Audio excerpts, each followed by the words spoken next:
Bonsoir mesdames, bonsoir messieurs. Une fois de plus, report de la publication des résultats des élections des candidats nationaux, candidats députés nationaux et provinciaux. Une fois de plus, les Congolais sont appelés à la patience. Il faut dire qu'est-ce qui se trame derrière tout ce report. Telle est la première question dans cette émission. La deuxième question, une validation des candidats tricheurs et d'échéance. Les trois gouverneurs, y compris celui de la ville province de Kinshasa, Gentini Ngobila Mbaka. On va également faire deux commentaires là-dessus. Et puis, le troisième et le tout dernier point, on va parler de la RDC et son temps prophétique. C'est avec le pasteur Taboko, cadre de l'ECD. Est-ce que nous sommes en train de traverser le désert avec Moïse? Est-ce que nous sommes devant le mur de Jéricho avec Josué?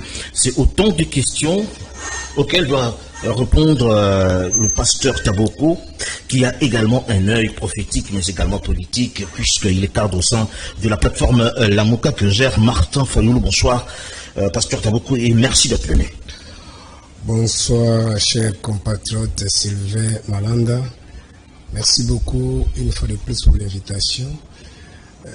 Permettez-moi également de dire merci à Dieu. C'est grâce à lui que nous sommes là. C'est lui qui nous donne la force, la capacité de se mouvoir. Et à tout moment, lorsque nous avons l'occasion de parler, nous prenons notre temps de les remercier. Je remercie également tous les cadres de mon parti et de notre plateforme pour le grand combat que nous sommes en train de se battre pour faire sortir ce pays dans ce tournoi. Je remercie pourquoi pas le peuple congolais qui est déterminé à continuer dans cette lutte, parce qu'on dit on ne défie pas un peuple, on ne libère pas aussi un peuple, le peuple se libère seul et le peuple gagne toujours. Merci beaucoup. Voilà, pasteur Taboko. Alors, on va aborder le tout premier point qui part du rapport, une fois de plus, des résultats des élections des députés nationaux et provinciaux. Il faut dire que la CENI continue avec la compilation et les calculs, je peux le dire, en rapport avec le quota. On se pose des questions. Qu'est-ce qui se trame derrière tout ce rapport, selon vous, en tant qu'analyste politique? Bon, de prime abord, moi, Serge Taboko, mon parti politique ECD et notre plateforme Lamouka, nous ne considérons pas ce qui s'était passé le 20 décembre jusqu'au 26 ou 27, je crois une semaine après. Ce n'est pas élection, c'est juste, on peut chercher notre connotation, soit notre concept. Nous le considérons comme un congrès de ceux qui sont au pouvoir. Peut-être on va revenir, mais par rapport précisément à votre question, on nous apprend qu'il se pose un problème de partage des différents quotas entre les membres composant les présidiums. C'est le nœud du problème. Parce que si nous voulons rester un peu factuel, vous serez d'accord avec moi que les élections ont été couplées. C'est-à-dire la présidentielle, députation nationale, provinciale et municipale. Lorsqu'on a les résultats des élections, ou soit de l'élection présidentielle, mais comment d'autres élections n'ont pas les résultats. La CENI nous apprend qu'ils sont en train de compiler. Mais pourquoi ils n'ont pas toujours soit eu ces temps-là de temporiser, de compiler pour l'élection présidentielle? Donc, c'est pas ça le problème. Puisque si ça dépendait que de la compilation, soit de faire des choses de la manière transparente, orthodoxe, ils auraient dû attendre, faire dans toutes les étapes la même chose. Malheureusement, pour eux, la démarche était de publier d'abord Félix Tshisekedi et le reste, selon d'autres informations, d'autres sources, ils ont pensé d'abord, ils privilégient d'abord Félix Tshisekedi, lui il est là, et le reste, chaque candidat qui sera élu, qui soit élu valablement. Ça, c'est une autre opinion. Mais les autres disent que non, c'est après, ils se sont rendus compte qu'ils pensaient peut-être qu'il y aura des histoires. Bon, ils se rendent compte qu'il n'y a rien. Alors, ils sont tentés de voir comment ils vont donner un quota un peu très important pour, c'est-à-dire un nombre important pour le parti au pouvoir. Ça, ce sont de, comme on dit, vous prêtez des intentions, finalement, la CENI. Bon, ça, c'est d'origine, c'est juste parce que c'est pas vrai qu'ils sont en train de faire ça, parce que vous dites des choses qui vous viennent à la tête. Chers compatriotes, bon, permettez-moi, on ne fait pas un débat avec vous, les co-débatteurs n'est pas là, mais sinon, qu'est-ce qui explique que jusqu'à aujourd'hui, on ne parvient pas à publier le résultat parce que les élections, comme je venais de dire tantôt, ont été couplées. Comment il a essayé de voir les résultats du président de la République, mais d'autres résultats, ils n'ont pas ça. On parle de la compilation, avec tout ce qui est comme dégâts. Il y a des centres qui n'ont pas bien fonctionné. Les dégâts ont été opérés, soit les dégâts ont eu lieu juste pour les élections législatives, provinciales et municipales, mais non pour les élections présidentielles. Il y a eu plus de 100 000, je veux dire, candidats. Donc c'est pas facile pour faire ce calcul avec tout ce qu'il y a eu comme conséquences par rapport. Je vous en prie, c'est pas ça le débat, parce que le tout ici est électronique. Vous comprenez? C'est-à-dire, si c'était les élections manuelles comme c'était en 2006, on pouvait comprendre qu'on va compter bulletin par bulletin. Donc le soir. C'est ni électronique, parce qu'il y a eu de cas. C'est ni électronique. Il a fallu ça, c'est la loi. Les cartons. Ça, c'est la loi, mais ils n'ont pas appliqué ça. Même les tendances, en violation d'abord de la loi électorale, nulle part la loi électorale dit qu'il faut publier les tendances, mais toutes les tendances que la CENI a publiées, c'est toujours des résultats viennent des débats. Ce ne sont pas des résultats manuels. Il n'y a pas eu compilation. Parce que, vous savez, ça c'est les 4 hémicycles, en 2006, en 2011, il y a eu, conformément d'abord à la loi électorale, ça c'est l'article 60-61, après le vote, le président du bureau ou du centre va passer à la compilation des résultats. Et on va établir une fiche. Et la fiche qu'on appelle le PV doit être contresignée par toutes les parties prenantes ici, les observateurs et les témoins. C'est pas ce qui a été fait. Le PV pose problème. C'est pas ce qui a été fait. C'est-à-dire les résultats que la CENI a publiés, même les résultats présidentiels, ce sont des résultats via les résultats électroniques. C'était plus facile quand même, Pasteur Taboko, avec plus ou moins 10 candidats. Ils étaient au nombre de 24. Je crois une dizaine de candidats quand même pour le présidentiel. C'était quand même plus facile de calculer les résultats. Contrairement à plus de 100 000 candidats, députés nationaux et provinciaux, s'il faut le dire, c'est pas facile. Il faut le dire quand même, non? Mais si on doit rester un peu logique, ils attendent quoi? Qui termine la compilation, soit la compilation de toutes ou de tous les centres, sur ou soit la CENI pouvait aussi commencer à publier les résultats, même partiellement. Par exemple, il commence de telle province, j'ai fait allusion ici aux élections présidentielles, provinciales, et ainsi de suite. Il va mollo. C'est pour vous dire que. C'est une proposition quand même. Non, c'est pas une proposition, c'est-à-dire ils sont pas dans ce schéma-là. Ici, c'est juste. Bien sûr, nous parlons conditionnel, mais c'est ça la réalité. La réalité ici, c'est que. Prenons une autre hypothèse. Non, mais Pasteur, qu'est-ce qui vous fait dire qu'ils sont en train de répartir le quota? Sur base de quoi vous le dites? Mais sur base, parce que les élections n'ont pas été faites de la manière transparente. Les élections en République démocratique du Congo n'ont pas respecté. C'est-à-dire, si je fais allusion à l'élection du 20 décembre 2023, n'ont pas respecté ni la Constitution, ni la loi électorale. C'est pourquoi j'ai dit que j'allais d'abord vider votre question et rentrer maintenant dans les fondamentaux. Les fondamentaux à la République démocratique du Congo, d'abord, nous ne sommes pas dans une jungle. Nous sommes comme une république. Une république, c'est un bien commun. La république qui est gérée par une constitution de loi secondaire. En République démocratique, il faut aussi vouloir organiser des élections. Il y a d'abord la Constitution. Ici, je fais allusion notamment à l'article 5. Et cette disposition stipule que la légitimité appartient au souverain primaire qui est le peuple. C'est le peuple qui donne la légitimité aux mandataires publics. Vous comprenez? Via des élections.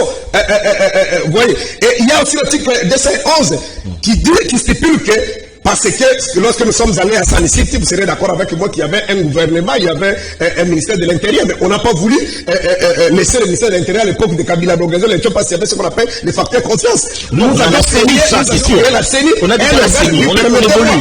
Mais la CENI, ce n'est pas un concept clé. On doit donner la substance, le sens. La CENI, conformément à l'article 211 ici, ça dit c'est un organe indépendant. Maintenant, sur le plan de la composition du bureau, le bureau doit être composé, un bureau mixte, c'est-à-dire représenté par la société civile. Ça c'est déjà du passé quand même. On parle d'élection. C'est un bureau monocolore, chers compatriotes. Non, mais c'est un bureau monocolore. C'est représenté par les membres de l'IDPS. C'est l'Union sacrée Kadima. C'est le militaire de l'IDPS. C'est lui qui gère Ces débats est révolu. Moi, je pense que la composition du bureau et tout ça, le fichier électoral, je vous conseille.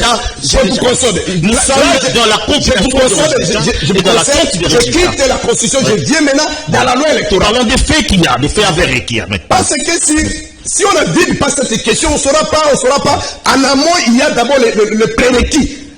Si la loi est violée, tout ce qui vient après, c'est n'importe quoi. C'est pourquoi on ne considère pas ça comme élection. Permettez-moi de toucher maintenant la loi électorale. Tu le dis, mais ton président l'a déclaré, qu'il appelait le chef de l'État président de la République, qu'il a bien dit qu'il a gagné 10 élections. Ça, c'est Fayoulou qui l'a dit. Il a fait une déclaration. Votre président, Martin Fayoulou. Il a appelé Félix Tshisekedi président de la République. Vous êtes un grand journaliste, ça ce sont des incantations. C'est à vous de répondre à la question. Je connais même pas cette déclaration. Fayoulou que moi je connais, un homme crédible, un homme qui a été massivement élu en 2018, jusqu'à preuve du contraire, il bénéficie de la confiance de la population, il peut pas tolérer. Ça, c'est une bêtise de ne pas faire ça. S'il y a une telle déclaration, soit une image de telle qualité, je vous rassure qu'avant même qu'il puisse voir cette image, c'est du fake news. C'est du fake news. Tant mieux. Donc, il y a l'article, d'abord, la loi électorale, il y a l'article 6. L'article 6 dit ceci. L'article 6 parle d'un électeur. Un électeur, c'est celui qui se retrouve dans la liste électorale. Et un électeur doit avoir ce qu'on appelle une carte d'électeur. Une carte d'électeur visible avec une photo, c'est-à-dire l'iris et la plaque digitale. Maintenant, lorsque la CENI vient vous balancer un communiqué en disant ceci, que vous avez la carte, que vous n'avez pas la carte, venez, la CENI va vous prendre en charge. En d'autres termes, ça pose le problème de. Il y a ce qu'on appelle. Il y a un problème, un souci de base de données. Permettez-moi de faites triculer, pasteur. Vous nous faites triculer. C'est des choses qu'on a déjà expérimentées. Je ne saurais pas faire ce débat-là de nombre de gens, puisque nous, on ne considère pas comme élection. Permettez-moi de vider d'abord cette question. Il y a quand même des gens qui nous suivent, nous, on ne considère pas comme élection. Permettez-moi, chers compatriotes, avec tout le respect. Donc, on doit avoir une base de données. Mais la base de données doit être calquée par le nombre des électeurs. C'est pourquoi j'ai évoqué l'article 6. C'est-à-dire que ça pose un problème de fichier. Exactement quel est le nombre de Congolais qui sont allés voter le 20 décembre. Ça, c'est un. Deuxièmement, en République démocratique, ici, je ne parle pas d'une gêne, je parle en République démocratique du Congo, les élections s'organisent un jour férié ou soit un dimanche. On ne dit pas les jours fériés au pluriel ou les dimanches au pluriel. Un jour férié. Et les élections commencent de 6h à 17h. 6h, c'est l'heure d'ouverture, 17h, c'est l'heure de fermeture. Lorsqu'un groupe de gens s'organise, distribuer le débris, c'est-à-dire des dispositions électroniques, entre les mains de leurs collaborateurs, les matériels sensibles de la scène, avec des dispositifs de clés USB, on donne à ces gens-là. Vous comprenez? Pour venir ouvrir des bureaux, parce que les jours-là, le 20 décembre, vous serez d'accord avec moi, il y a eu un nombre de candidats présidents de la République, notamment notre président aussi était du nombre, qui ont fait un communiqué déjà à partir de 11h, 12h, demandant l'annulation. Ils n'ont même pas attendu le soir pour attendre les résultats comme j'attends d'autres incantations ici. Ils ont demandé l'annulation des résultats, des élections, déjà à partir de 11h à 12h. Pourquoi pas? On avait des informations que c'est moins de 5% des bureaux de vote qui ont été ouverts le 20 décembre à partir de 6h. Moins de 5%. Moins de 5%. Non, ça c'est pas vrai. C'est pas vrai. Je vous en prie, chers compatriotes. Oui. La majorité des bureaux on a commencé à ouvrir à partir de 11h, 12h, 14h, 15h. Par exemple, ici à Bikoukou, on a amené les machines à 22h. Et on demande à la population de venir le lendemain, c'est-à-dire le jeudi. Et la population se présente le jeudi. On dit non, on n'a pas les bulletins. Vous serez d'accord avec moi, ça c'est même un papier qui a été fait par vos frères de Top Congo. À Londres, on a voté le dimanche. À l'Équateur, on a voté le 26. Ici, à Kassongoun, on a voté sur le 28. Donc ça s'appelle, ça s'appelle pas élection. Ça s'appelle quoi? Ça s'appelle un congrès de ceux qui sont au pouvoir. Congrès. Oui, parce que les élections à la République démocratique du Congo, ça s'organise un seul jour. Et à partir de 18h, nous avons la tendance, nous avons les résultats de toute la République démocratique du Congo. Pourquoi ils ont distribué des machines entre les mains est-ce que vous avez vu même un seul exemple? On a retrouvé quelqu'un avec une machine à voter qui est de l'opposition, qui votait Martin Fayoulou. Mais toutes les machines qu'on a attrapées, j'ai même les images de mon téléphone ici, où un papa qui est en train de voter dans sa maison avec sa femme, et les jeunes là qui l'ont aidé pour voter, il dit bon, c'était à Lingala, d'ici là, la machine va s'éteindre, et ça reste moins de 10%. Il dit bon, à Lingala, il s'appelle Mbi, maman, on peut voter. Alors dans leur maison, ça c'est vous, ça c'est je vous dis, j'ai ici dans mon téléphone. Ça c'est vous qui l'avez dit. J'ai une autre image ici, où, ça c'était l'Équateur, où on est en train de citer notre compatriote Guy Luando. C'est dans un centre, où l'autre, les agents de la CENI, l'autre dit, il voterait à combien? Non, c'est la 69, bon, il y a combien? On vous accuse, vous, d'avoir saboté ces élections. C'est vous qui étiez également à la manette pour ça. Alors, oui, on parle de l'opposition qui a manifesté pour ça aussi. Vous m'avez empêché d'avancer si la composition de quoi? C'est du révolu. C'est du révolu. Mais nous ne sommes pas là. Le président de la CENI a émis même des lettres. Une lettre à l'FCC, une lettre à la Mouka pour envoyer nos délégués. On n'a pas envoyé de délégués. Ils ont débauché. Votre chef a participé à ces élections que tu es en train de décrier maintenant. Non, la participation ici, c'était... Et jusqu'au bout, et il attendait les résultats. Parce que ne pas participer, ne pas participer à ce processus, ça serait considéré comme une non-assistance en personne en danger. Un peuple en danger, pourquoi? Parce que nous sommes allés le 11 au 14 juillet 2022 à Kisangani, nous avons tenu notre dernier congrès là-bas. Il y a eu un certain nombre de résolutions, notamment la résolution 30, nous avons dit ceci. Cette fois-ci, si on viole encore la volonté populaire, nous allons activer la rue. Or, les amis qui sont au pouvoir aujourd'hui, depuis via un ordre électoral de 2018, ils sont préparés pour continuer à perpétrer la fraude. Alors, qu'est-ce qu'il faut faire? Il faut les observer. Mais si vous laissez, même en 2050, il n'y aura pas de bonnes élections. Alors, il faut impliquer la population. Il a eu plus de 70% quand même, il faut dire.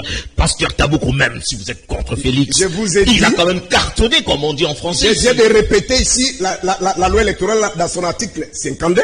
L'article 60 et l'article 61.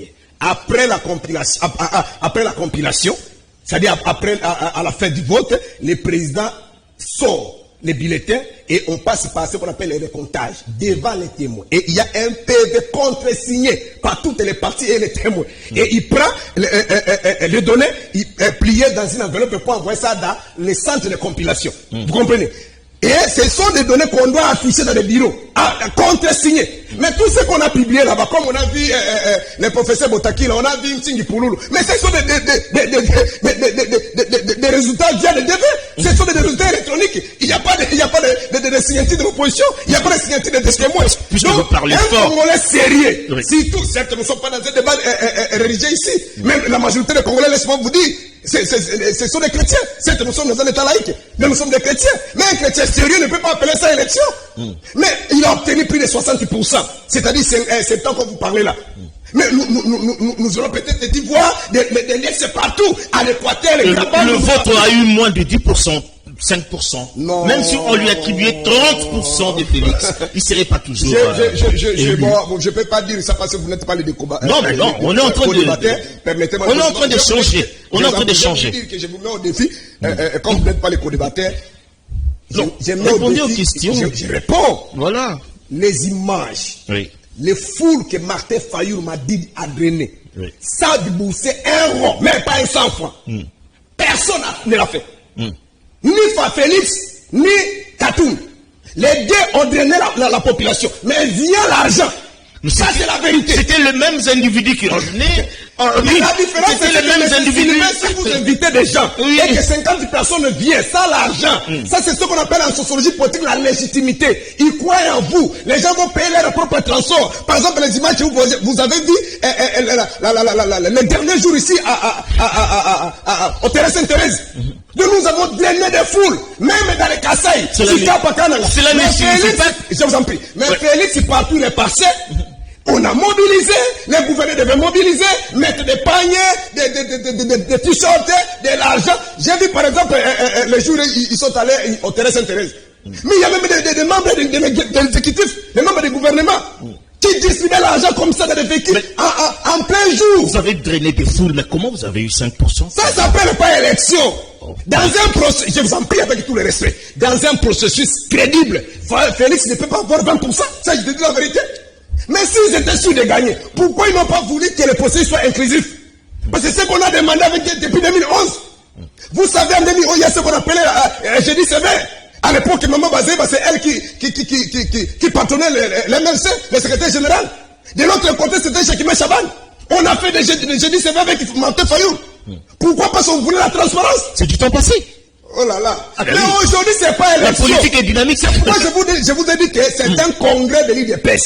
Et c'est ces nouveaux alliés entre guillemets l'Union Sacrée. Donc, il n'y a pas eu élection. À la République démocratique du Congo, les élections ne s'organisent pas une semaine. C'était fait à dessein parce que chacun avait ses résultats qu'il a votés à la maison. Il faut maintenant amener ça la nuit. Parce que si on devait avoir les résultats à partir de 18h, ça serait difficile pour eux. Mais vous avez suivi des audios. Si aujourd'hui, les fameux gouverneurs Ngobila a eu des soucis, c'est pourquoi? Mais c'est parce que ces collaborateurs ont dénoncé. Mais si vous nous imputez, et personne n'a renié qu'il avait des machines à voter. Des chars et Moutamou, tous ces consoles-là. Personne n'a renié. Il dit seulement, mais si moi, vous m'attendez là-bas, bon, moi je vais donner la source. C'est lui qui donnait les machines. Ça, c'est un signe. L'autre, c'est Moutamoutou. Les autres que vous avez entendus. Mais si vous nous attendez, maintenant, Peter Kazak, maintenant, le secrétaire de paix s'appelle encore, Kabouya. C'est lui qui venait avec les machines de véhicules. Ça, c'est vous qui le dites. Même les audios là, c'est nous. Est-ce que vous avez des preuves? Je vous en prie, même nous sommes à l'ère de l'électronique. Hein? Tout ça, ce sont des montages. Ah, il y a des montages également par rapport à mais les montages, j'ai vu les lames, parce que le monsieur-là a appelé, ce qui a parlé dans les réseaux sociaux, il a appelé que la population s'amasse devant la maison de Ngobila. Et il y a encore une autre image, et les images existent avec des preuves qu'on a brûlé le pinet, la population était là. Calmez-vous. Et Ngobila a parlé. De même les images, Ngobila a parlé pour défier. Ceux qui cherchent sa tête là, toujours, c'est toujours les réseaux sociaux. Calmons-nous. Calmons-nous parce qu'on a beaucoup. On n'est pas en train de prêcher, hein. Moi, c'est la rage quand je vais défendre la vérité. Ça s'appelle la hargne. Vous avez la hargne quand vous parlez avec autorité. Ah ben c'est une très bonne chose, hein. Ok. Bon, la toute première question, je crois qu'elle est partiellement vidée. Mais la question, c'est que qu'est-ce qui se trame, n'est-ce pas? C'était ça la question. On regarde tout ce temps du report et tout. Vous avez dit qu'il y a un quota qui doit être attribué à tel ou tel. Vous n'avez peut-être pas de preuves, mais vous avez décrié la manière dont les élections se sont tenues. Tant mieux, tant mieux. Je préfère qu'on prenne maintenant la deuxième question. On parle de l'invalidation des différents candidats. Et je cite expressement le gouverneur de la ville de Kinshasa. Alors comment pensez-vous que ce gouverneur qui a fait quand même parler de lui pendant beaucoup de temps soit aujourd'hui déchu par le ministre de l'Intérieur? Bon, sincèrement, certes, je ne suis pas juriste, mais j'ai essayé de suivre même les éminents juristes. Ils sont en difficulté de répondre à cette question. Parce que la question est éminemment politique. C'est-à-dire on a tout politisé, ils sont en difficulté. Ceux qui sont, j'ai même un ami il est juriste, vraiment de haute facture. Je l'ai appelé, il dit à mon frère, moi je ne vais pas intervenir, puis c'est moi si je suis candidat, si j'interviens au risque de casser mon nom. C'est grave. Je vous dis la vérité. Comment ça éluder les gens comme ça? Parce que, comme je vous ai dit, je ne suis pas juriste, mais même celui qui n'a pas été au bas de l'école, il sait que la CENI, c'est un organe technique. La CENI n'a aucune qualité, compétence d'invalider des candidats. La CENI table si c'est qu'elle est légal. Alors, on a suivi même le fameux président de la CENI. Mais il y a des cas de tricherie, la CENI doit faire quoi, par exemple? Mais s'il y a la tricherie, oui, il fait quoi? Mais il y a des juridictions compétentes. C'est basique même. C'est les élémentaires. C'est pas le fait de les écarter d'abord. Moi, j'ai suivi le. Faut pas d'abord les écarter. Je vous en prie, cher compagnon. J'ai suivi le fameux monsieur là, Kadima, dire ceci. Pendant l'enrôlement, lorsqu'on a retrouvé des machines à voter dans des véhicules, toujours de ceux qui sont au pouvoir. Lorsqu'il y a eu un peu de désordre, il y avait des policiers qui demandaient de l'argent avant d'avoir des cartes. Il a dit dans une émission, je crois chez vos confrères de Top Congo et dans d'autres médias, qu'est-ce qu'il a dit? Il dit, nous ne faisons que dénoncer. Et nous prenons des cas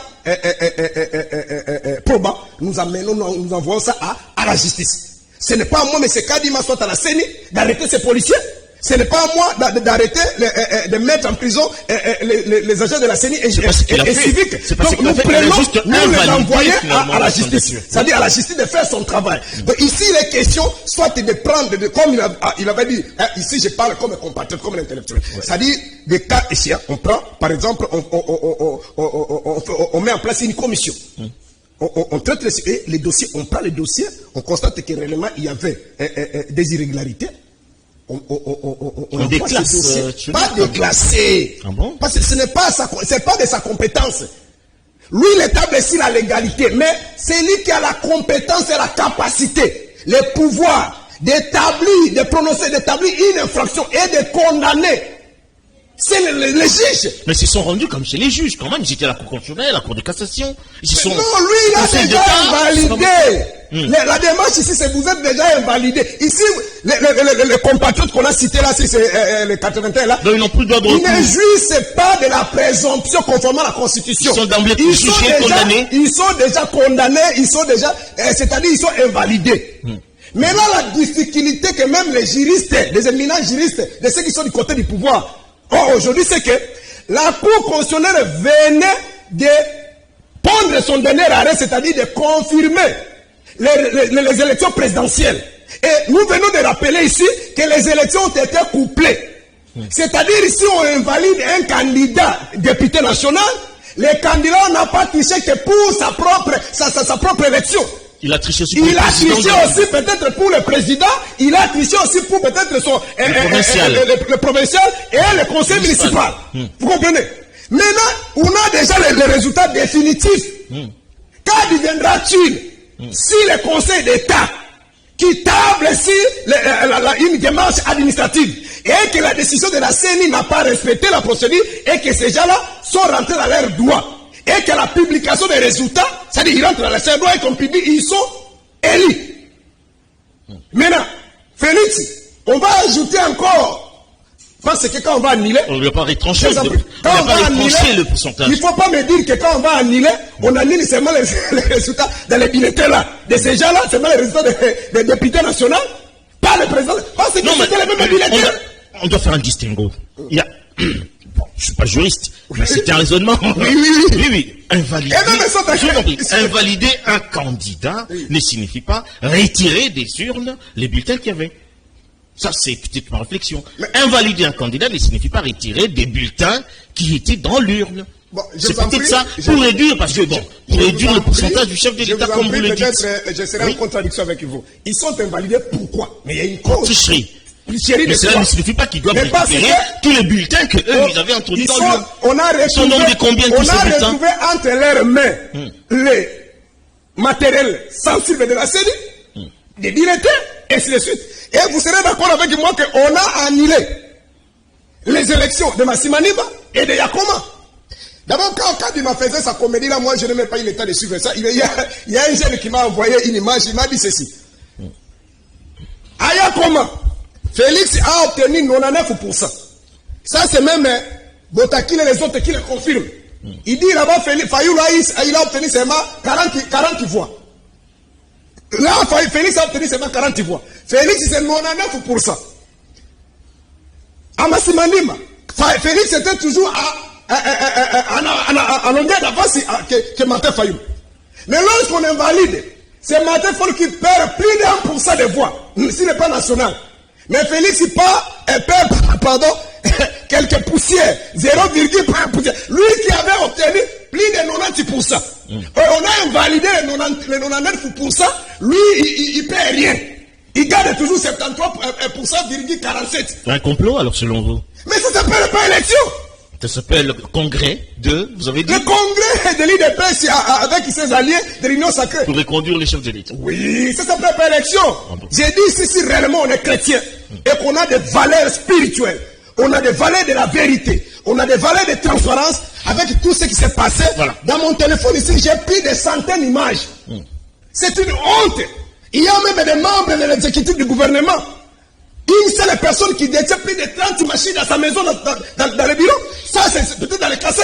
Alors, pasteur Je peux te citer par exemple deux exemples ici. Permettez-moi. Ici, je suis dans la province du Kassai oriental. Territoire ville Mbujimai. Secteur commune d'Ibindi. Nombre d'électeurs sur la liste, 704. Électeurs votants sur la liste, 742. Le nombre de votants sont plus élevés que le nombre d'enrôlés. Ça, c'est la République démocratique du Congo. Et on a vu ça aussi. C'est une erreur des chiffres. C'est une erreur de chiffres, ça peut arriver. Ce sont de chiffres. C'est une erreur de chiffres. Mais il y a un candidat, que ce soit le chef de l'État et un candidat député national qui a obtenu les 100%. Non, d'abord, il y a le député là qui a obtenu, non, on a dit taux de participation, ça est 5 points, ça c'est le chiffre de la série, ça est 5,40%. Et il y a un député qui a obtenu ça, 742%, au-delà même du nombre d'enrôlés. Un deuxième exemple pour terminer. Oui, il faut, parce que ça c'est à Ilebo. Territoire de Ilebo. Groupement Bena Moulouma. Élection 2023. Total d'électeurs sur la liste, 496 votants. Pardon, total de la liste 496. Total d'électeurs votants, 496. Mais personne n'est mort, personne ne s'est voyagé, personne n'est resté à la maison. Ça peut arriver. C'est n'importe quoi. Ça peut arriver, pourquoi pas? Ça peut arriver. Alors, Pasteur Tchaboko, c'est vraiment un opposant qui est en train de parler. Bon, au vu de tout ça, quelle peut être la conséquence de tout ce que vous évoquez comme tralala dans ces élections? La conséquence, c'est le perdant, c'est le peuple. Parce qu'il y a ceux qui pensent que, souvent quand on fait des débats ici depuis la publication de leur résultat de leur congrès, il y a des amis, surtout du pouvoir, qui disent, ah, mon frère Robert est sous 5 ans. Moi, je leur dis, c'est pas Serge Taboko. Parce que même dans l'hypothèse qu'on faisait des bonnes élections, qu'est-ce qui prouve que Serge Taboko serait nécessairement élu député national? Peut-être, puisque nous sommes plus de 100 millions de Congolais. Serge Taboko parle Congo. Et ici, sur votre plateau, je parle Congo. Si le Congo gagne, M. Sylvestre sera bénéficiaire. M. Serge Taboko sera bénéficiaire. Nos amis ici, qui sont de l'autre côté de la régie, seront bénéficiaires. Mais si le Congo perd, nous tous nous perdons. Ceux qui ont pensé, par exemple, depuis 60 jusqu'à aujourd'hui, le Congo n'avance pas, nous reculons. Il y a même ceux qui ont obtenu, qui ont eu leur indépendance, je crois, après nous, par exemple, l'Afrique du Sud, en 1995 ici. Ils avancent. L'Afrique du Sud est avancée, l'Afrique du Sud dépasse même d'autres pays européens. Comprenez? Mais c'est toujours ils sont noirs comme nous. C'est un cas qui n'est pas, c'est un cas isolé pour l'Afrique. C'est avec des blancs. Donc l'Afrique du Sud avance, ça faut le dire. C'est pas le débat de jour. Il faut faire la paix aux blancs. Bon, nous ne sommes pas humains. On n'a pas le caboche de développer notre pays. Ah, je n'ai pas dit ça. Bon, Pasteur Tchaboko. Pour dire que non. Depuis 60, le problème de légitimité, parce que c'est un problème sérieux. Au lieu de réfléchir maintenant le développement d'un pays, au lieu de réfléchir l'identité collective d'un peuple, l'âme congolaise, ici, ceux qui sont maintenant, ceux qui vont conserver le pouvoir de la manière que vous connaissez, ils vont chercher maintenant des mécanismes de primer ceux qui ne partagent pas leur point de vue. Je crois que vous avez suivi, ce n'est pas important de citer son nom ici, l'un de vos confrères journalistes qui travaille dans les services de sécurité, qui est en train de balancer des colibés. Il paraîtrait si c'est quelqu'un, il veut seulement pas citer le nom, congolais qui était à ce espace, il cite même le nom de cet espace. Il salue même l'espace. Donc parce qu'il cherche peut-être... on n'est pas dans ce débat. Tout ça, c'est pour déstabiliser l'opposition. Peut-être comme... Vous avez vu dans l'année passée récent ici, l'autre journaliste toujours, qui est devenu député, il a utilisé les mêmes propos et après on a commencé à arrêter. Il y a même un compatriote député qui est décédé.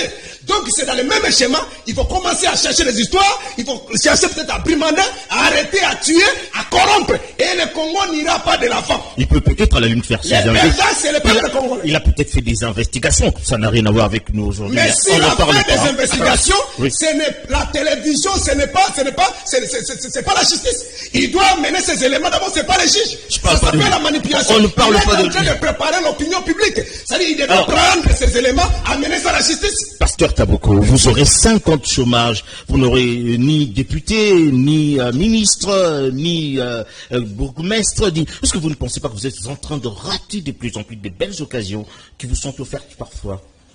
Bon, cette question, c'est vraiment capital, mais permettez-moi de vous répondre un peu avec des termes un peu très clairs.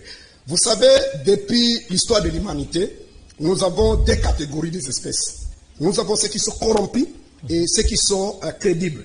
Mais la réalité, vous serez d'accord avec moi, vous êtes chrétien, dans le livre de Matthieu, Jésus dit ceci, il y a deux portes. L'âge est la grande porte où tout le monde s'en fout. Et la porte est resserrée, l'étroite porte, ou péante. Et la porte étroite, là, c'est le chemin ici que nous avons choisi. Ça dit faire l'opposition des pays sous-développés Vous n'avez pas de moyens, avec des intimidations, des arrestations. Peut-être vous avez un petit job là, parce qu'au final, à pouvoir, on te chasse. Ce n'est pas facile. Tout le monde cherche à se jeter de l'autre côté. Même si c'est qu'ici, bon, on n'a pas le choix. Et la conséquence, nos pays n'avancent pas. Donc, Serge Taboko, certes, j'ai commencé ce combat depuis 2016. Je n'étais pas encore avec Martin Fayou. Martin Fayou a été choisi en 2018. Il a commencé son combat depuis des années, mais je parle des élections de 2018. Il a été choisi par CP en 2018. Et je l'ai rejoint une année après. Mais j'ai commencé ce combat ici depuis 2016. Félix n'était même pas là. J'étais dans ma maison. Peut-être un jour on aura une émission élaborée. Je vais vous expliquer comment Serge Taboko est arrivé dans les médias. Et je suivais les hommes de Dieu, nos aînés, qui soutenaient le régime de Kabila à l'époque. Moi, je n'ai pas de problème particulier avec M. Kabila. Mais j'avais un problème avec le système. Et qui cherchait, j'étais le problème de Mosengo. Et vous savez tout ce qu'il disait. J'ai sali mon aîné, Thomas Louaka. Il faut revenir à la question. Il faut organisé même une émission dire que l'église voilà catholique avec les civils bongo les autres. Et Koufi Nango Batomazate. Il faut revenir à la question. À la question. Moi, j'ai senti dans mon fort intérieur. Vous aurez 5 ans de chômage. C'est ça la question. Oui. Défendre ton pays. Et j'ai commencé cette lutte, ce combat dans les médias pour défendre la vérité. C'est naturellement. Personne ne m'a appelé. Et je vais continuer dans ce combat ici. Peut-être, les jours vont me battre. Soit tu vas me tuer, soit tu vas me mettre en prison. Ah, pourquoi? Mais sinon, je vais continuer ce combat. Ça veut dire que c'est un combat, je le fais, c'est naturellement. Tu avais évoqué quelque chose de très important quand tu parlais de l'âme, je veux dire la conscience collective. Mais c'est ce qu'on attend de vous, de l'opposition. Mais qu'est-ce que vous sortez de l'opposition? Il n'y a que des revendications, des lamentations, des insultes. Non. Voilà. Oui, je le dis comme ça. Je le dis comme ça. Non, je ne parle pas de vous. Je ne parle pas de l'opposition dans son ensemble. Au lieu de nous procurer l'alternative, mais vous êtes là dans les lamentations, dans les altercations qui ne permettent pas finalement que l'opposition puisse avancer. Cette question serait peut-être posée dans d'autres partis politiques, mais pas à l'ECD ou dans notre plateforme. Vous avez vu des démarches, un grand cœur que M. Fayoulou a pour ce pays. Depuis 2019, il a demandé des réformes consensuelles. Là, vous serez d'accord avec moi? Oui. On était avec des prêtres, avec tout le monde. Allez, au début, là, quand Kabila m'a mené en prophète Tshisekedi, lui, les PSM avait accepté. Vous savez, comme à l'époque, Fayou, les autres étaient en Europe, Jean-Pierre même a organisé la marche ici pour le compte de la Mouka. Pasteur, t'as beaucoup. Vous comprenez? Alors, Kabou a organisé la marche. Ça veut dire qu'on avait besoin de. On a proposé de différentes réformes, on ne nous écoute pas. Pasteur, t'as beaucoup. En contrepartie, notre combat fait Tshisekedi, il dit opposition à pété. On sait même pas le contenu qu'il donne quand il parle opposition à pété. Très bien, avant de passer. On puisse casser des maisons déjà. Très bien, avant de passer au troisième point. Alors, pourquoi, très bien, pourquoi ne pas rejoindre finalement le régime, le pouvoir, collaborer avec le régime pour le bien du Congo? Pourquoi seulement être dans l'opposition? J'ai aimé le président Mobutu quand disait le Congo ou le Zaïre n'est pas un pays d'opposition, c'est un pays de juxtaposition. On se met ensemble pour bâtir une nation ensemble. Pourquoi ne pas réfléchir aussi dans ce sens-là? Prêter la main finalement à Félix Tshisekedi pour monter, n'est-ce pas, et faire monter la RDC? Non, c'est vraiment une question très complexe. Pourquoi? Parce que ça relève de la dimension des valeurs culturelles. C'est-à-dire la majorité des Africains, et en particulier des Congolais, ne sont pas cultivés. Ils sont incultés. Ils ne supportent pas la démocratie. C'est-à-dire, si vous avez une parcelle de pouvoir, vous pensez, vous considérez comme un roi. C'est-à-dire, personne ne peut venir te contredire. Vous voyez maintenant le problème. Et quand on a le pouvoir, on ne pense pas quitter. Donc on réfléchit en termes de présent, on ne réfléchit pas en termes de futur. C'est ce qui fait que l'Afrique, l'homme noir n'avance pas. Les autres avancent pourquoi? Parce que vous imaginez, vous voyez ce qui se passe dans leurs médias. France 24, dans notre médias, on peut appeler Macron par exemple par son nom, Monsieur Macron, ça ne leur gêne pas. Mais ici quand vous appelez même Félix, il y a ce qui les gêne. Ça dit, c'est comme ça. Un Moukoumé, c'est qui va organiser, même arranger peut-être une toilette. Il dit ici l'impulsion. C'est-à-dire il y a la manipulation, il y a le népotisme, il y a le tribalisme. Alors, se mettre ensemble, c'est un problème complexe. Pourquoi? Parce que... On a vu ça avec 1+4. Permettez-moi. Joseph Kabila l'a fait. Non. Il a appelé ses opposants, ses belligérants. Ils se sont entendus. Ils ont construit finalement l'air ensemble. Parce que le pays était émietté. Pourquoi? Parce qu'on a comme l'impression que nous sommes en train de vivre opposition pour opposition, élection pour élection, et les pays ne marchent pas. Non, c'est pas élection. Les élections frauduleuses, chaotiques. Non, c'est une façon de parler pour moi. C'est vraiment très, très capital. Oui. Et en politique, il y a la différence entre les postes politiques et les pouvoirs politiques. Souvent, dans des pays sous-développés, les cas même depuis, pour le cas de notre pays, depuis à l'époque de Mobutu, ceux qui sont aux affaires, ils créent ce qu'on appelle des crises artificielles. C'est-à-dire, s'ils veulent allonger le pouvoir, ils fabriquent des crises, ils créent des crises artificielles. Bon, alors ils vont commencer maintenant à appeler les acteurs majeurs. Pour l'intérêt de la nation, venons se mettre ensemble, comme ça. Et lorsque vous venez, vous croyez qu'effectivement le pays a un problème, peut-être qu'il y a une guerre. Oh, c'est une guerre que lui-même est complice. Alors quand vous venez, vous avez des postes. Au lieu de vous laisser maintenant les mains libres pour avancer, comme lui, il a besoin de continuer de permiser son pouvoir. Si vous laissez, vous, M. Sylvain, les mains libres d'avancer, ça dit démontrer votre perspective de travailler pour l'avancement du pays, il va perdre son aura. Il va dire, maintenant, qu'est-ce qui se passe? Oui. Il va te donner ce qu'on appelle les postes politiques, n'a pas le pouvoir. Ça dit, tu es là, par exemple, le cas de notre aîné ici, Mouzito, il fait un premier ministre, mais à un moment donné, on a ravi la signature. Mais au lieu dans des pays sérieux, vous démissionnez. Mais comme on a besoin d'argent, on reste là. Ça dit, tu es là comme une étiquette. Donc, les acteurs, par exemple, comme Martin Fayou, si vous acceptez aujourd'hui qu'il soit nommé par Faye Tshisekedi, oui, mais il va disparaître. Par exemple, Premier ministre. Il va disparaître. Pourquoi? Parce que Félix ne va pas lui laisser la chance de travailler. Pourquoi? Mais vous avez vu, c'est ici au Congo, un président de la République en train de plaider. Il nomme un mandataire public. Mais les ministres titulaires s'opposent. Et vous avez dit, il a nommé les Tchouans les autres.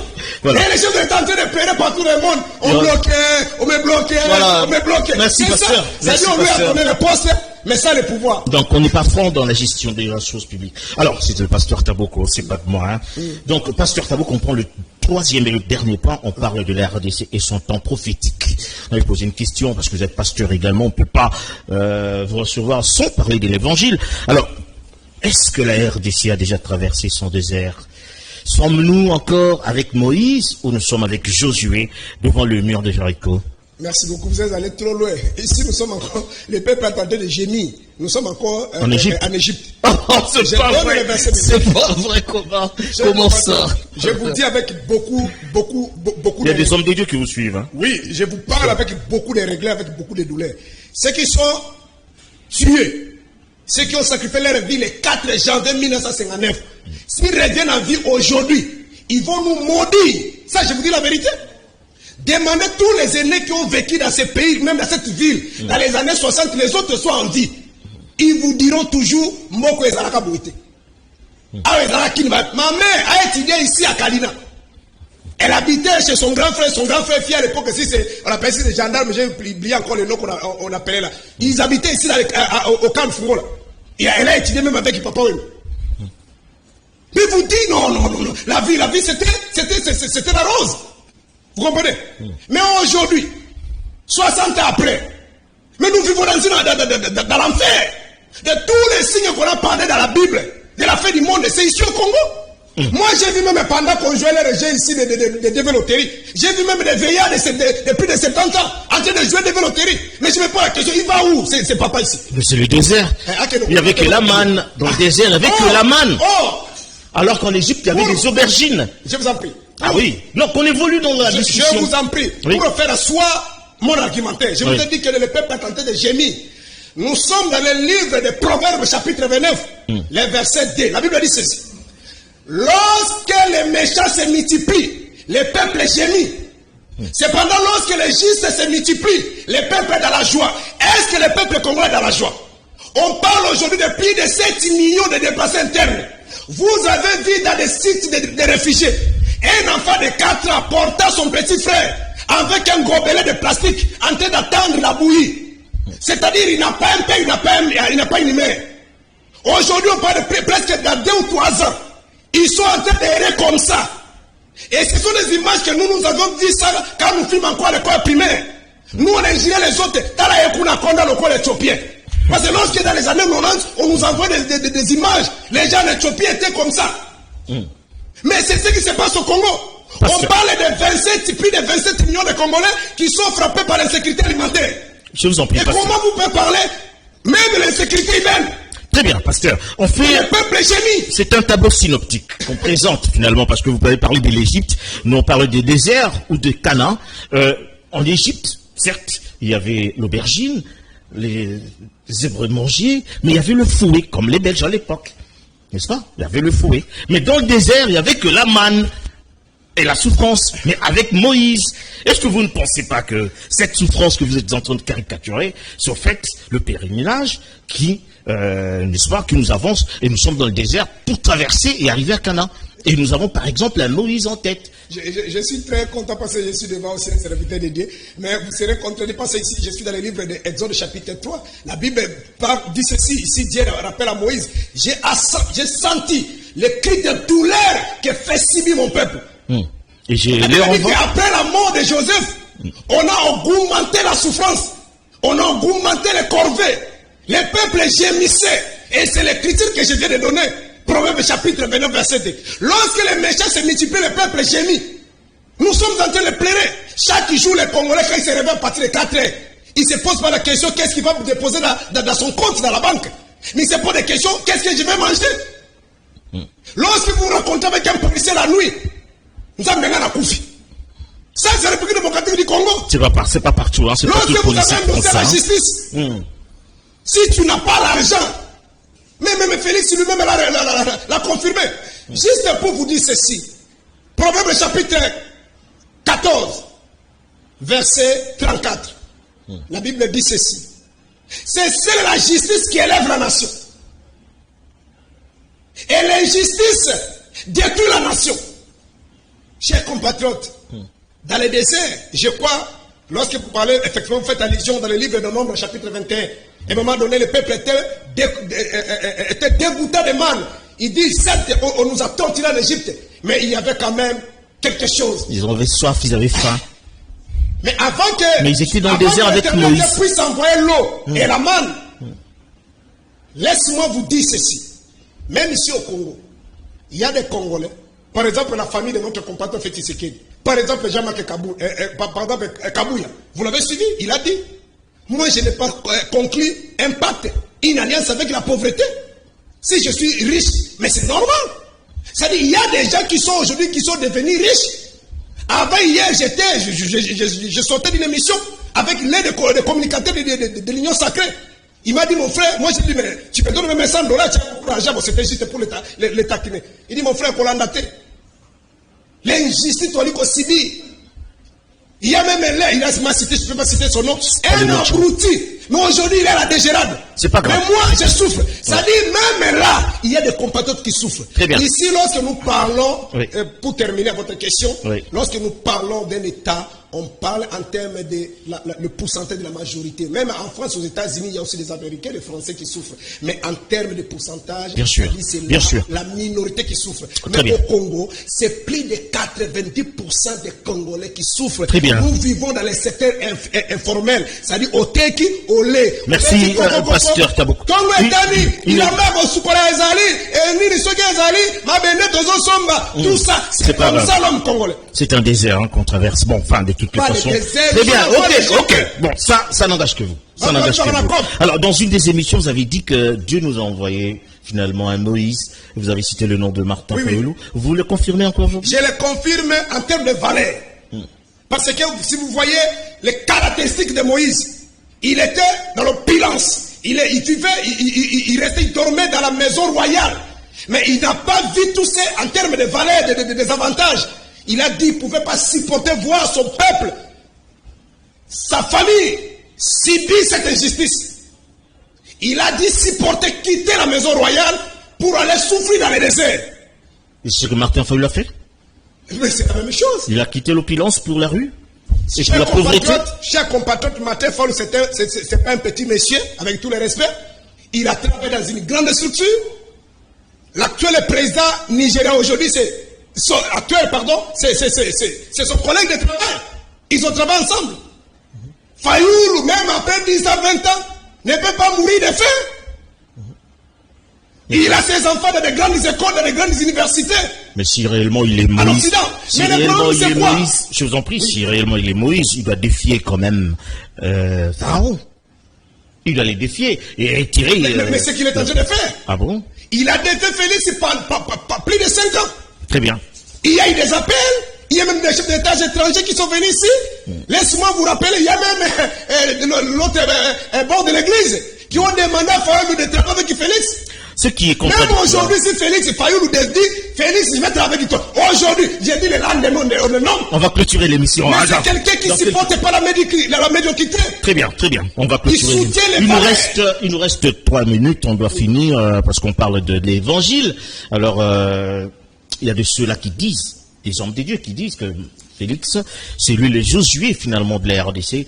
Vous dites que non, il est le pharaon en Égypte avec tout ce qu'il y a. Alors bon, pourquoi ne pas avoir une seule vision des hommes des dieux congolais par rapport à la RDC? Pourquoi pas la même prophétie avec tous les respects des hommes des pour dieux? l'amour de notre pays, je souhaiterais, puis comme ils ne sont pas là, je souhaiterais vraiment, je sais que vous êtes un grand journaliste et surtout que vous êtes chrétien, d'organiser un débat face à face avec les hommes de Dieu qui soutiennent les religions. On va le faire, on va le faire la semaine prochaine. On sera très à l'aise pour essayer un peu de déchaîner des très bien. Alors une dernière question. Josué de la Bible qui est un homme intègre. Très bien. Alors, on va quand finir. On a des Josué qui n'a pas un salaire, mais un matin il peut se réveiller, distribuer puis de 800 jeeps, 500 aux députés, l'autre au sénateur, aux généraux, aux professeurs. Ça, le Josué là dans la Bible, moi je très bien. Alors on va finir avec une question. C'est une question qui fait jaser tout le monde, qui fait brûler beaucoup d'encre de salive. C'est par rapport à un homme des dieux qui vient d'épouser une mineure. Vous êtes pasteur, vous également. Il prône la polygamie. Alors comment, vous, en tant que pasteur, vous prenez cette affaire?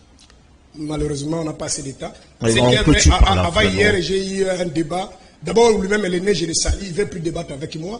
Il a failli me rosser, me tabasser dans une autre émission, c'était CRTGA. Il ne me supporte pas. Bon, quand on a parlé de Serge, il a dit, il va envoyer ses collaborateurs. On a fait un débat hier avec ce pasteur. Ils étaient dans les réseaux, vous savez comment ils sont faciles dans les égiles, tout ça. Mais on a quand même fait le débat, c'était à CCTV, chez vos frères. Donc, c'est pitoyable.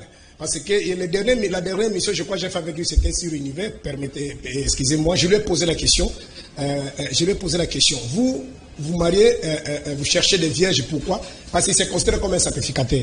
Effectivement, dans le livre de Exode chapitre 21, il était interdit à un sacrificateur de prendre une femme prostituée, soit déjà des vierges. Donc le sacrificateur devait prendre qu'une femme vierge. Et je lui pose la deuxième question. Donc vous êtes sacrificateur. Mais les sacrificateurs dans les sacerdoces lévitiques devaient être issus ou sortis que dans la famille de Lévi. Mais moi, je n'ai jamais vu un sacrificateur de la tribu de Ruben, un sacrificateur de la tribu d'Azer ou de Ruben, de Dan ou de Joseph. Lui, il est de quelle tribu? Le sacrificateur devrait sortir de la tribu de Lévi. Lui, il est de quelle tribu? Lui, il est Kassaïen, Congolais Kassaïen. Et c'est quelle tribu? Dans les sacerdoces lévitiques. Je vous en prie, dans les 12 tribus, dans les 12 enfants, si même d'autres enfants ne pouvaient pas avoir des sacrificateurs, comment un étranger pouvait devenir sacrificateur? Donc, si on devient sacrificateur ou serviteur de Dieu aujourd'hui, c'est serviteur de Dieu, parce qu'on a quitté les sacerdoces lévitiques. Nous sommes aujourd'hui dans les sacerdoces royales, où Jésus-Christ est comme étant le souverain sacrificateur à perpétuité. Hébreux chapitre 4, verset 14. C'est lui le souverain sacrificateur à perpétuité. Parce que la Bible dit ceci dans le livre d'Hébreux chapitre 8, verset 7. Si l'ancienne alliance n'avait pas de défaut, il ne serait pas question de la remplacer par la seconde alliance. C'est pourquoi dans Hébreux chapitre 7, verset 12, la Bible dit ceci. Les sacerdoces étant changés, il y a abolition de toutes les dispositions antérieures. Donc aujourd'hui, nous vivons dans un sacerdoce spirituel. Il n'est pas question de chercher une femme charnelle vierge. Même sur le plan moral, c'est indécent. L'âge que nous tenons aujourd'hui, il va atteindre 80 ans. Comment vous pouvez prendre une fille de 16 ans? Ça fait la honte de l'église au Congo? Vous voyez, c'est une abomination. Très bien. Tout le monde en parle aujourd'hui. Les réseaux sociaux. On termine par là. Pour terminer, j'ai vu même le papa de la fille qui vient se justifier. Au lieu de venir avec l'acte de naissance. Il y a un mandat d'amener contre le pasteur en question. Voilà, c'est vraiment. Mais le père de l'enfant vient, au lieu de venir avec l'acte de naissance, c'est pour brandir l'âge de l'enfant. Il dit, à coquille de 18 ans, à 2 mois. Mais à votre mec, il a 2025. 2005, il a 19 ans, il a 18 ans, à 2 mois. Merci beaucoup. Donc, tout ça, voilà. Merci beaucoup, pasteur Taboko. Je n'ai rien et nous n'avons On a rien amené contre le pasteur Pierre Casse. On n'a rien contre le pasteur. C'est parce que, bon, la chose a fait beaucoup de bruit, beaucoup de boucan, raison pour laquelle on l'a évoqué, parce que nous avons reçu un nom de Dieu. Question de savoir. On va débattre sur la parole. Ouais, Dieu va nous aider. Nous ne sommes pas là. Nous ne sommes pas là pour juger les hommes de Dieu. Voilà, nous sommes pratiquement à la fin. Merci, pasteur Taboko, d'être venu. Merci beaucoup d'être venu. Merci également à vous tous qui nous avez suivis de partout. Merci à Odilo Adio, Freddy Taki, Dikoupar Bolagui Poutou, ainsi que tous les héros dans l'ombre. On se retrouvera le mercredi à la même heure. D'ici là, portez-vous bien.